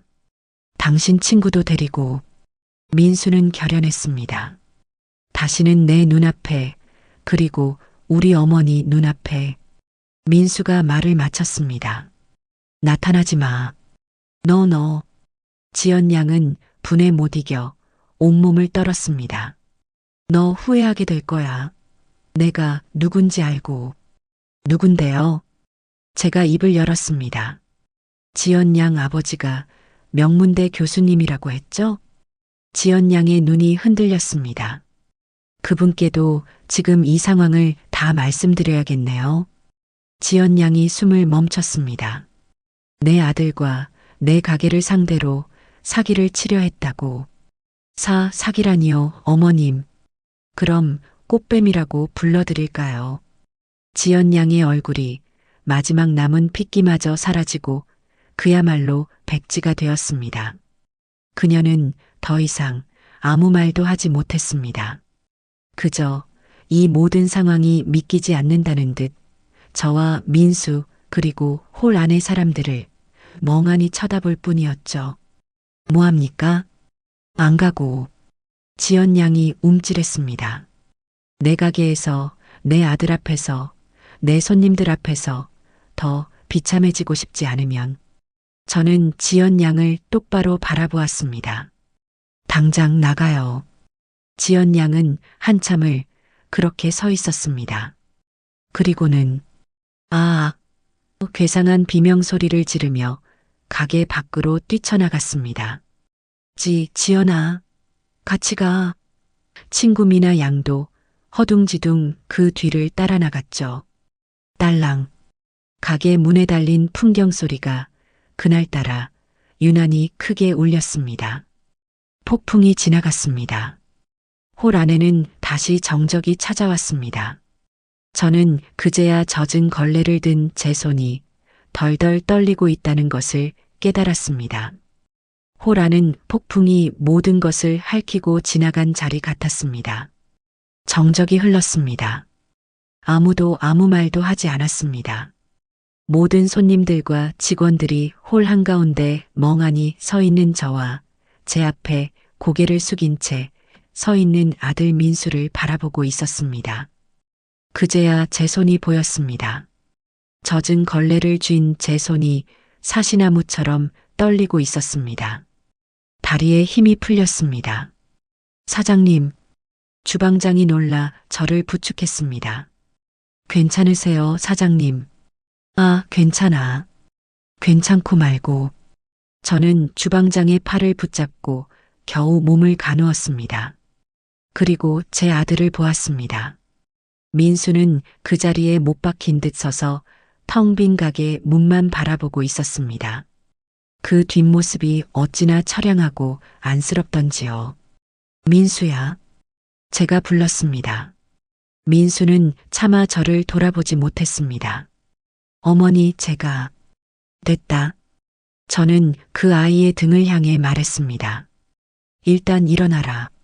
손님들 다 보고 계시다. 그 말에 민수가 천천히 고개를 들었습니다. 그 얼굴은 부끄러움, 미안함, 그리고 자신에 대한 분노로 일그러져 있었습니다. 어머니, 저는 알아. 저는 민수의 말을 잘랐습니다. 다 알아. 그때였습니다. 사장님, 10년 단골 최 씨 아저씨가 성큼성큼 걸어왔습니다. 아이고, 사장님, 오늘 정말 못 볼 꼴을 우리가 다 봤습니다. 죄송합니다, 손님. 식사하시는데 소란을 피워서요. 제가 고개를 숙였습니다. 아이고, 사장님이 뭐가 죄송합니까? 죄송한 건 저지. 최 씨 아저씨는 분이 안 풀리는지 가게 문을 노려보며 혀를 찼습니다. 사장님, 오늘 정말 잘하셨습니다. 네. 저런 앞뒤가 다른 사람인 줄도 모르고 우리 민수 장가 보냈으면 어쩔 뻔했습니까? 사장님이 오늘 아들 하나 구하신 겁니다. 그 말에 홀 안의 다른 손님들도 고개를 끄덕이기 시작했습니다. 맞아요, 사장님. 아까 그 아가씨 말하는 거 정말 가관도 아니더구먼. 무슨 가게를 팔아? 저런 복내 국밥을. 사장님, 오늘 속 시원했습니다. 우리가 다 사이다 마신 기분이에요. 여기저기서 저를 위로하고 제 편을 드는 목소리가 터져 나왔습니다. 그제야 가슴속에 응어리졌던 무언가가 툭 하고 터져나가는 것을 느꼈습니다. 눈물이 핑 돌았습니다. 그래, 나 혼자가 아니었구나. 내 인생 헛살지 않았구나. 저는 젖은 눈으로 손님들을 향해 깊이 고개를 숙였습니다. 고맙습니다, 손님들. 정말 고맙습니다. 아이고, 사장님 우십니까? 울지 마십시오. 자자, 다들 오늘은 이만 일어섭시다. 그래요, 사장님. 오늘은 장사 그만하셔야지. 손님들이 하나둘씩 자리에서 일어서기 시작했습니다. 사장님, 오늘 국밥값은 여기 놓고 갑니다. 아닙니다. 소란을 피웠는데 어찌 돈을 받습니까? 됐습니다. 받아주십시오. 그래야 우리 마음이 편합니다. 맞아요, 사장님, 힘내십시오. 우리는 내일 다시 오겠습니다. 그래요. 내일 더 맛있는 국밥 끓여주십시오. 손님들은 마치 약속이라도 한 듯 밥값을 테이블 위에 놓고 제 어깨를 두드리며 가게를 나섰습니다. 텅 비어가는 홀을 바라보며 저는 그저 고맙다는 말밖에 할 수 없었습니다. 마지막 손님이 나가고 홀에는 저와 민수 그리고 직원들만 남았습니다. 사장님, 홀 서빙을 하던 이모가 따뜻한 물수건을 가져다 주었습니다. 옷이 다 젖었어요. 어서 3층 올라가서 갈아입으세요. 그래, 그래야지. 주방장? 네, 사장님. 오늘 장사는 여기까지 합시다. 다들 놀랐을 텐데 미안해요. 아닙니다, 사장님. 저희야말로 아무 도움이 못 돼서 죄송합니다. 주방장이 고개를 숙였습니다. 아니야. 자기 자리에서 묵묵히 일해준 것만으로도 고마워. 사장님, 다들 오늘 푹 쉬고 내일 웃는 얼굴로 봅시다. 네, 사장님. 직원들이 하나둘 정리를 하고 퇴근했습니다. 모두 저를 걱정스러운 눈빛으로 한 번 더 돌아보고 나갔죠. 드디어 가게 안에는 저와 민수 단둘만 남았습니다. 민수는 그 자리에서 한 발자국도 움직이지 않았습니다. 저는 깊은 한숨을 내쉬었습니다. 민수야. 대답이 없었습니다. 따라오너라. 젖은 몸을 이끌고 3층 제 살림집으로 올라갔습니다. 민수가 말없이 그 뒤를 따랐습니다. 집에 들어와 젖은 일복을 벗어던졌습니다. 온몸이 찬물에 젖은 솜처럼 무거웠습니다. 따뜻한 물로 샤워를 하고 깨끗한 옷으로 갈아입었습니다. 그제야 조금 정신이 드는 것 같았습니다. 거실로 나오니 민수가 거실 한가운데 무릎을 꿇고 앉아 있었습니다. 저는 아무 말 없이 그 아이 맞은편 소파에 앉았습니다. 한참이나 침묵이 흘렀습니다.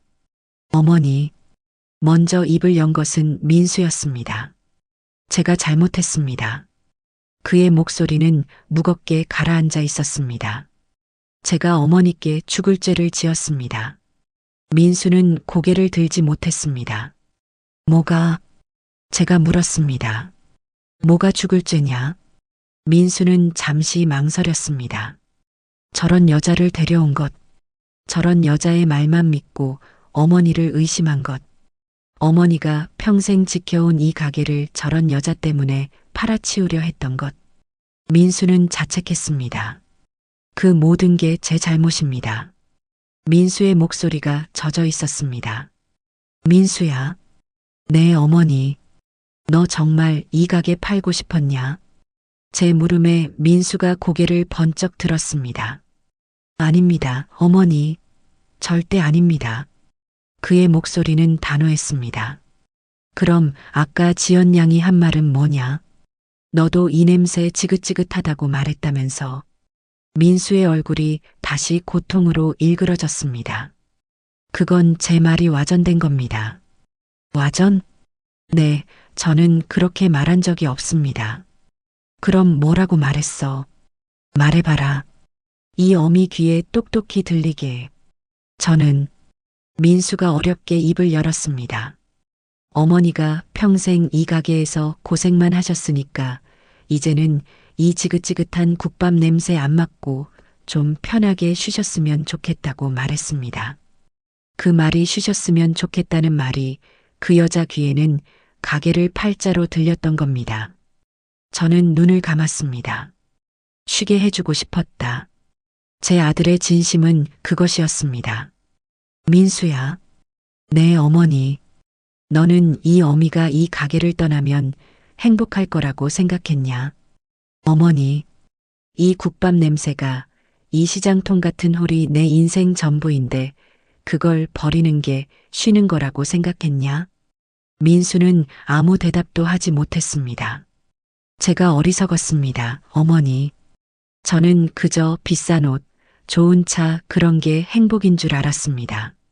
민수는 자신의 과오를 인정했습니다. 지연 씨의 화려한 배경, 그 교수 아버지라는 말에 눈이 멀어서 정작 가장 소중한 것을 잊고 살았습니다. 이제 알았으면 됐다. 어머니, 사람은 누구나 실수할 수 있어. 하지만 그 실수를 바로잡을 용기만 있다면 그걸로 된 거야. 저는 자리에서 일어났습니다. 그리고 무릎 꿇고 앉은 아들 앞에 섰습니다. 일어나라, 아들아. 어머니, 저는 자격이. 일어나. 저는 민수의 팔을 잡아 일으켰습니다. 덩치 큰 아들은 그저 어린아이처럼 울고 있었습니다. 저는 묵묵히 그 등을 두드려 주었습니다. 그래, 괜찮다, 아들아. 넘어졌으면 다시 일어나면 되는 게다. 그게 인생이다. 그날 밤 가게 문을 닫고 올라오는 길이 유난히 길게 느껴졌습니다. 그때 제 휴대전화가 울렸습니다. 김 실장이었습니다. 김 실장. 어머님은 좀 어떠신가? 사장님, 그게 아닙니다. 어머님은 고비 넘기셨습니다. 정말인가? 아이고, 다행이네. 정말 다행이야. 그런데 사장님, 김 실장의 목소리가 갑자기 다급해졌습니다. 가게 무슨 일 있으셨습니까? 아까 주방 막내가 전화를 했는데, 아, 그게, 사장님, 지금 가게 괜찮으신 겁니까? 저는 한숨을 길게 내쉬었습니다. 김 실장, 내일 가게 문 열 수 있겠나? 네, 사장님, 자네 없으니까 가게가 엉망이야. 나 혼자 안 되겠어. 자네가 좀 와서 도와줘야겠다. 사장님, 저 지금 당장 가겠습니다. 날이 새는 대로 가겠습니다. 사장님. 그래. 고맙네, 김 실장. 전화를 끊고 창밖을 내다보았습니다. 간판 불이 꺼진 복내 국밥 건물이 어둠 속에 묵묵히 서 있었습니다. 참 긴 하루였습니다. 다음 날 저는 평소보다 더 일찍 눈을 떴습니다. 밤새 뜬 눈으로 뒤척였습니다. 몸은 천근만근 무거웠지만 정신은 오히려 맑아지는 것 같았습니다. 그래, 끝난 게 아니다. 이제 시작이다. 지연 양이 그저 철없는 아가씨가 아니라는 생각이 들었습니다. 가게를 팔아 업자랑 얘기가 끝났다. 그 말이 머릿속에서 떠나지 않았습니다. 노인네 구슬리는 건 일도 아니다. 이건 허세가 아니라는 느낌이었습니다. 분명 무언가 꾼들이었습니다. 주방으로 내려가려 채비를 하는데 민수가 문 앞에서 서성이고 있었습니다. 어머니, 주무셨어요. 얼굴이 퉁퉁 부어 있었습니다. 밤새 저처럼 잠을 설친 모양이었죠. 잤다? 너는? 저도 잤습니다. 그래. 저는 민수를 지나쳐 계단을 내려가려 했습니다. 어머니, 민수가 다급하게 불렀습니다. 왜? 제가 가겠습니다. 주방일 제가 돕겠습니다. 됐다. 너는 내일이나 해. 어머니, 제 일이 이제 없습니다. 뭐? 어제 회사에 사표 냈습니다. 민수야, 너 무슨... 어머니, 민수가 저를 똑바로 바라보았습니다. 어머니 밑에서 다시 배우겠습니다. 이 복내 국밥 제가 잇겠습니다. 저는 말을 잇지 못했습니다. 아들이 철이 든 걸까요? 아니면 어제의 충격이 아직 가시지 않은 걸까요? 민수야, 그건 충동적으로 결정할 일이 아니다. 충동 아닙니다. 어젯밤 생각 많이 했습니다.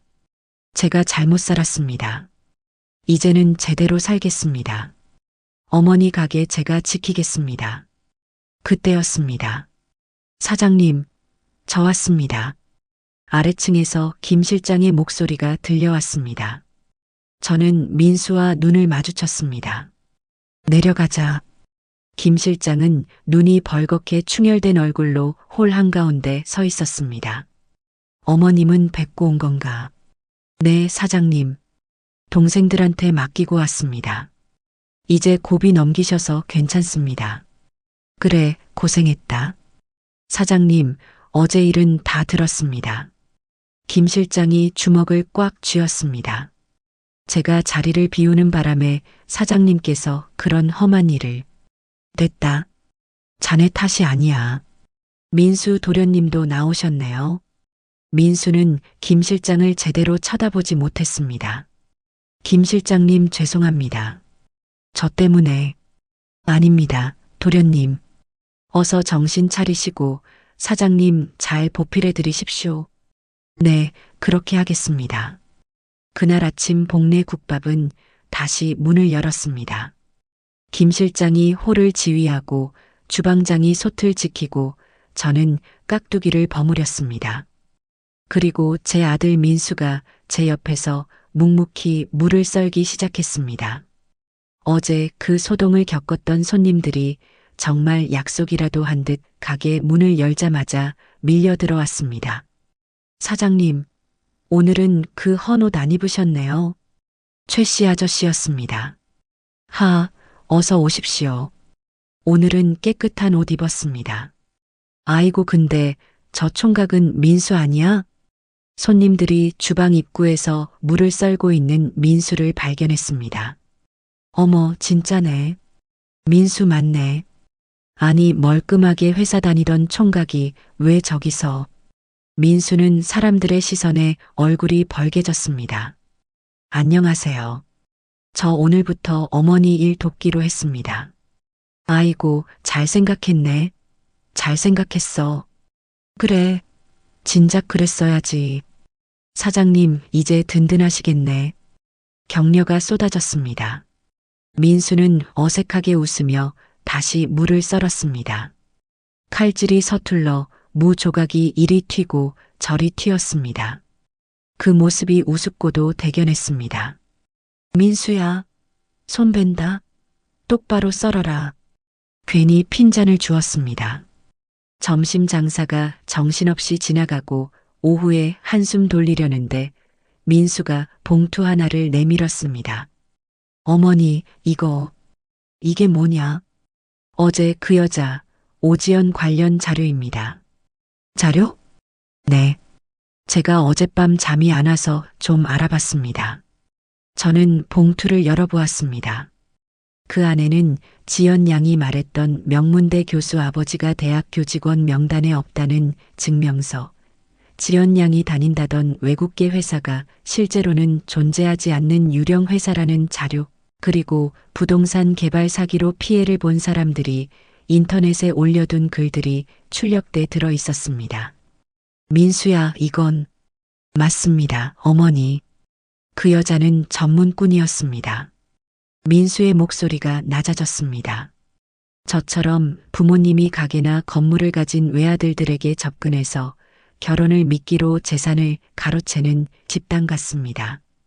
그 교수 아버지라는 것도 전부 가짜 연기였던 겁니다. 손이 떨렸습니다. 그럼 그 개발업자라는 것도 아마 한패일 겁니다. 아니면 그 여자에게 속아서 계약을 진행하려 했겠죠. 분노가 치밀었습니다. 어머니, 그냥 넘기면 안 됩니다. 이건 명백한 사기입니다. 그래, 알아. 저는 민수가 가져온 자료를 굳게 쥐었습니다. 나 박봉래를 노인네라고 부르며 구슬리려 했겠다. 내 평생이 담긴 이 가게를 날로 먹으려 했지. 민수야. 네, 어머니. 경찰에 신고하자. 네. 저도 그럴 생각이었습니다. 하지만 증거가 부족해. 네. 이건 다 정황일 뿐이야. 그 여자가 우리한테 직접 사기를 쳤다는 증거가 없어. 하지만 어제 홀에서 손님들 증언은 그 여자가 인성이 나쁘다는 증거는 될 수 있어도 사기꾼이라는 증거는 안 돼. 민수의 얼굴이 어두워졌습니다. 그럼 그냥 이대로 놔둬야 합니까? 아니, 덫을 놔야지. 네, 덫이라니요. 그 개발업자라는 사람. 아직 이 일이 틀어진 걸 모르고 있을 수도 있어. 아, 지연 양이 그 업자한테 뭐라고 했을까? 노인네 구슬리는 중이다. 아마 이렇게 말했겠지.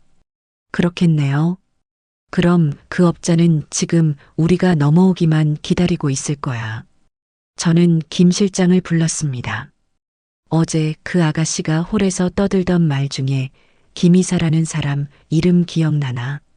김이사요? 가만히 있자. 맞습니다. 김이사님, 계약 진행해 주세요. 그랬던 것 같습니다. 그래, 그거야. 민수야. 너 지연 양 휴대전화 번호 알지?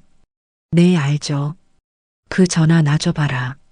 저는 민수의 휴대전화를 받아 오지연이라고 저장된 번호를 제 전화기에 옮겨 적었습니다. 어머니, 지금 뭐 하시려고? 그 김이사라는 사람. 내가 한번 만나봐야겠다. 어머니, 위험합니다. 그 사람들이 어떤 사람들인 줄 알고. 민수야. 저는 아들을 진정시켰습니다. 사기꾼은 자기 꾀에 자기가 넘어가는 법이다. 나는 속아 넘어간 노인네 연기를 좀 해야겠다. 어머니, 걱정 마라. 너랑 김 실장이 뒤에서 똑똑히 지켜보고 있으면 되지. 저는 민수의 휴대전화로 지연 양에게 문자를 보냈습니다. 지연 양, 나 민수 엄마요. 어제 일은 내가 미안했네. 민수 그 녀석 내가 잘 타일렀어. 그 김이사라는 분 나도 한번 만나보고 싶네. 우리 민수 결혼 전에 집 문제 해결해야지. 문자를 보내고 휴대전화를 테이블 위에 올려두었습니다. 과연 이 미끼를 물까? 어머니, 너무 위험한. 그때였습니다. 띵! 민수의 휴대전화가 울렸습니다. 오지연이었습니다. 우리 셋의 눈이 동시에 화면에 꽂혔습니다. 어머님, 정말이세요? 민수 씨는 괜찮대요? 김 이사님은 왜? 저는 헛웃음이 났습니다. 봐라. 바로 문다. 다시 문자를 찍었습니다. 민수는 아직 화가 났지만 내가 설득 중이야. 그 양반 고집 알잖나. 나는 지연 양 편이야. 어서 이 가게 팔고 강남 가고 싶어. 김이사 그분 당장 내일 가게로 오라고 하게. 민수 몰래 내가 도장 찍어줄 테니. 어머니, 정말 도장 찍어주실 거예요? 가짜 도장 말이다. 아, 띵. 다시 문자가 왔습니다. 정말이시죠, 어머님? 믿어도 되죠? 알겠어요. 내일 오후 3시에 김 이사님 보내드릴게요. 민수 씨 없어야 해요. 됐다. 저는 휴대전화를 민수에게 돌려주었습니다. 내일 오후 3시 기억해라. 네, 어머니. 김 실장. 네, 사장님. 내일 우리 아주 특별한 손님을 맞을 준비를 해야겠어. 민수와 김 실장의 얼굴에 긴장감이 감돌았습니다. 내일 이 지긋지긋한 거짓말 뿌리를 뽑자. 드디어 다음날 오후가 되었습니다. 저는 가게 일은 주방장과 직원들에게 맡기고 민수, 김 실장과 함께 2층 단체석 방에 자리를 잡았습니다. 어머니, 정말 괜찮으시겠어요? 민수가 초조하게 손톱을 깨물었습니다. 민수야, 손톱 깨물지 마라. 사내 자식이 그게 뭐냐? 네, 어머니. 김 실장. 네. 녹음기랑 촬영기 준비됐나? 네, 사장님.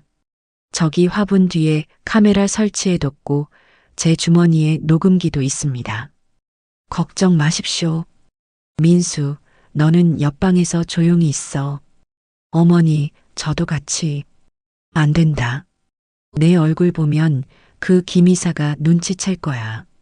너는 이 모든 상황이 녹화되고 녹음되는 것만 잘 확인해. 네, 알겠습니다.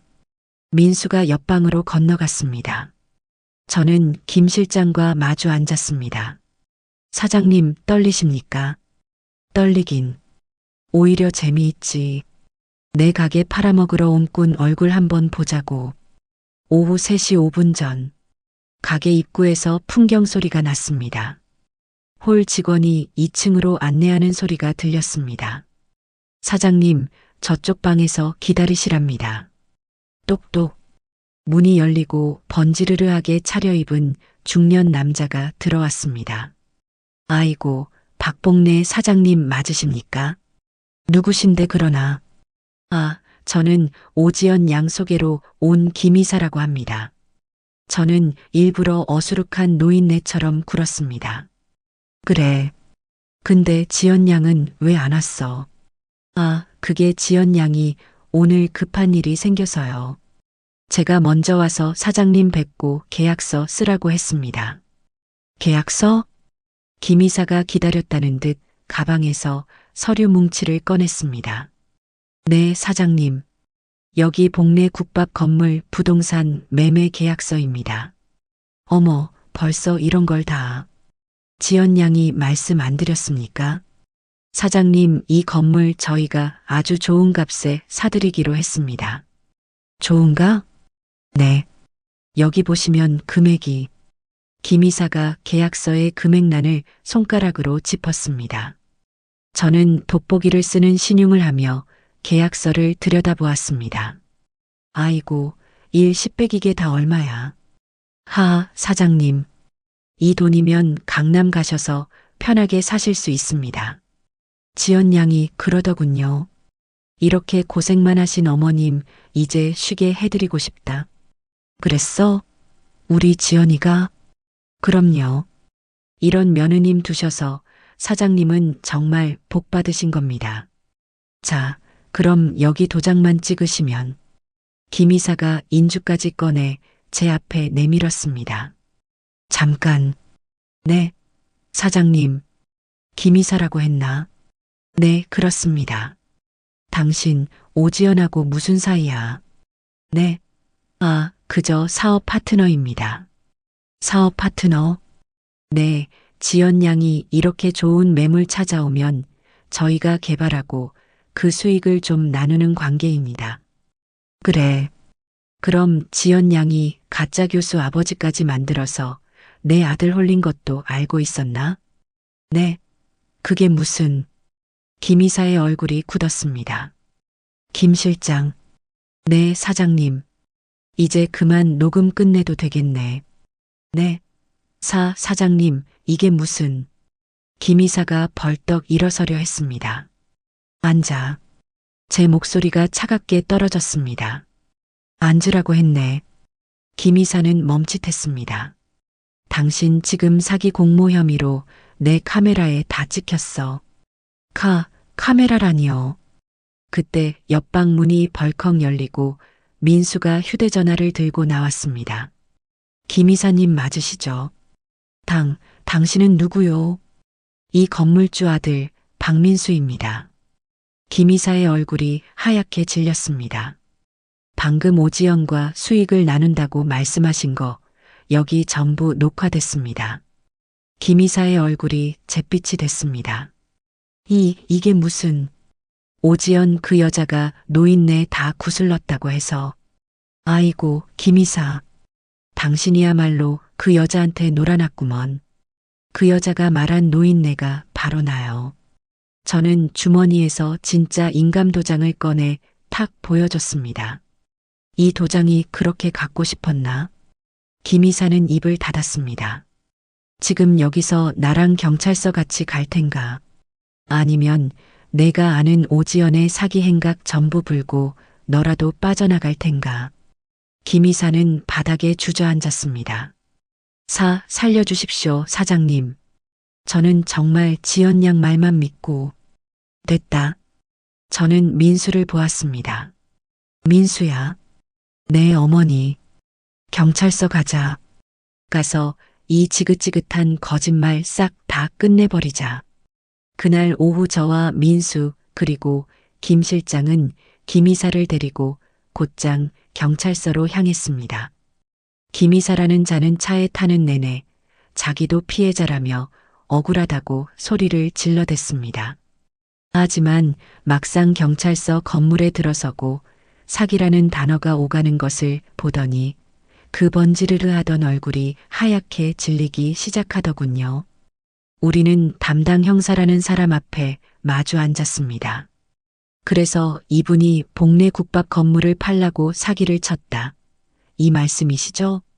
형사의 말은 반신반의하는 투였습니다. 그때 민수가 자신이 밤새 모은 자료를 책상 위에 차분하게 펼쳐놓았습니다. 여기 오지연이라는 여자가 재직 중이라던 회사는 존재하지 않는 유령 회사입니다. 이건 오지연의 아버지가 명문대 교수라고 했지만 교직원 명단 어디에도 없다는 증명서입니다. 민수가 내미는 증거에 형사의 눈이 조금씩 달라졌습니다. 그리고 이건... 민수가 USB 하나를 내밀었습니다. 오늘 이 김 이사라는 사람이 오지연과 수익을 나누기로 했다고 자기 입으로 공모 사실을 인정한 영상입니다. 형사의 표정이 완전히 굳어졌습니다. 김 실장이 옆에서 거들었죠. 제가 어제 홀에서 똑똑히 들었습니다. 저 김 이사가 노인네는 구슬리면 된다는 그 여자 말을 믿고 오늘 도장을 받으러 온 겁니다. 모든 시선이 김 이사에게 쏠렸습니다. 아닙니다. 형사님, 저는... 김 이사는 자기가 살기 위해 그야말로 모든 것을 실토하기 시작했습니다. 저는 오지연이 시키는 대로만 했습니다. 그 여자가 원래 이런 식으로 건물주 아들들한테 접근해서 결혼을 미끼로 조직적이었습니까? 형사의 날카로운 질문에 김 이사는 고개를 미친 듯이 끄덕였습니다. 네, 가짜 아버지 역할, 바람잡이 친구 역할 다 따로 있습니다. 저는 그냥 개발 계약만 담당했을 뿐입니다. 저 말고도 그 여자한테 당한 사람이 한둘이 아닙니다. 그녀는 그저 철없는 속물이 아니라 아주 질이 나쁜 상습범이었고 모든 것이 조직적이었습니다. 민수가 모아온 다른 피해자들의 정황 자료, 김 이사의 결정적인 증언, 그리고 우리가 오늘 확보한 영상 증거까지 더해지자 형사들은 즉시 수사팀을 꾸렸습니다. 증거는 차고 넘쳤죠. 며칠 뒤 집에서 민수와 함께 늦은 저녁을 먹고 있는데 담당 형사에게서 전화가 걸려왔습니다. 오지연과 그 가짜 교수 아버지 역할을 했던 일당이 다른 곳에서 또 비슷한 짓을 하려다가 모두 검거됐다는 소식이었습니다. 경찰서에서 추가 조사를 위해 저를 불렀고 저는 그곳에서 쇠고랑을 찬 지연 양과 마주쳤습니다. 그 화려하던 모습은 온데간데없고 도끼만 남은 눈으로 저를 쏘아보더군요. 이 노인네, 너 때문에 내 인생이. 그들은 마지막 순간까지도 제게 악을 썼습니다. 저는 아무 대꾸도 하지 않았습니다. 그저 혀만 차고 묵묵히 돌아섰습니다. 죄가 달게 받아라. 그 아이는 자기가 무시했던 그 노인네의 인생과 그 시장통 가게의 힘을 너무 얕잡아 본 대가를 치르게 된 겁니다. 그렇게 모든 폭풍이 지나가고 복례 국밥에는 다시금 따뜻한 평화가 찾아왔습니다. 물론 조금 달라진 평화였죠. 김 실장은 어머님을 무사히 요양원에 모시고 돌아와 예전처럼 홀을 쩌렁쩌렁하게 지휘했습니다. 그는 저만 보면 사장님, 저 이제 사장님 며느리 감은 제가 이력서부터 가족관계 증명서까지 다 떼어오라고 해서 직접 면접 봅니다. 하고 너스레를 떨었습니다. 그 말에 가게 안이 한바탕 웃음바다가 되었죠. 주방장과 홀 이모들도 가장 큰 변화의 중심에 선 민수를 대하는 태도가 달라졌습니다. 아이고, 우리 민수 도련님, 오늘은 무 하나 다 썰었네. 어제는 반토막 내더니. 어머, 주방장님. 도련님이 아니라 막내라고 부르셔야지. 우리 막내 칼질이 제법 늘었네. 그래도 손은 베지 말고. 하며 어색하게 주방 구석에서 땀을 뻘뻘 흘리는 민수를 이제는 한 식구로 아들처럼 챙겨줬습니다. 가장 크게 달라진 건 역시 민수였습니다. 그 녀석은 멀쩡하게 다니던 큰 회사에 낸 사표를 단 하루도 후회하지 않았습니다. 오히려 매일 새벽 저보다 먼저 주방에 나와 가마솥의 불을 확인하고 밤새 우러난 육수 맛을 보고 있었습니다. 그 뒷모습을 보고 있자니 왠지 모르게 콧등이 시큰해졌습니다. 어느 날 이른 새벽 저와 단둘이 육수 앞을 지키고 서 있던 민수가 저를 불렀습니다. 어머니, 왜? 그 육수 비법 좀 알려주시면 안 되겠습니까? 그 녀석답지 않게 조심스럽고 또 진지한 목소리였습니다.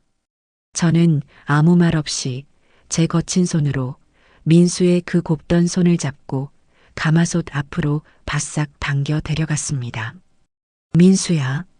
네, 어머니. 비법은 없어. 네. 민수가 당황한 눈으로 저를 쳐다봤습니다. 비법 같은 건 처음부터 없었어. 그저 매일 아침 이 자리에 서는 거다. 저는 펄펄 끓는 육수를 가리켰습니다. 내 가족이 먹는다는 마음으로, 내 새끼 입에 들어간다는 마음으로 정성을 다하는 거. 그 수천 번에 수만 번의 정성이 모여서 이 복내 국밥 한 그릇이 되는 거다. 그게 전부야. 민수는 가마솥에서 뿜어져 나오는 뜨거운 김을 한참이나 멍하니 바라보았습니다. 그 김 너머로 자신의 어리석었던 과거를 본 것인지 아니면 제가 버텨온 세월을 본 것인지 알 수는 없었습니다. 한참 뒤에 민수가 조용히 입을 열었습니다. 알겠습니다, 어머니. 제가 이 정성 한번 제대로 이어보겠습니다. 저는 그런 아들의 어깨를 솥을 닦던 손으로 툭 하고 힘껏 쳤습니다. 그래, 어디 한번 해봐라. 제 아들이 드디어 제 곁으로, 제 인생으로 돌아온 순간이었습니다. 그날도 가게 홀은 점심 손님들로 발 디딜 틈 없이 가득했습니다. 사장님, 여기 깍두기 한 접시 더. 홀이 떠나가라 울리는 최 씨 아저씨의 우렁찬 목소리가 그날따라 유난히 정겹게 들렸습니다. 네, 지금 갑니다. 저는 갓 버무린 깍두기 한 접시를 쟁반에 받쳐들고 홀로 당당하게 나갔습니다. 어제의 그 낡고 젖었던 일복이 아니라 깨끗하게 다려입은 사장 박복래의 조끼를 입고 말입니다.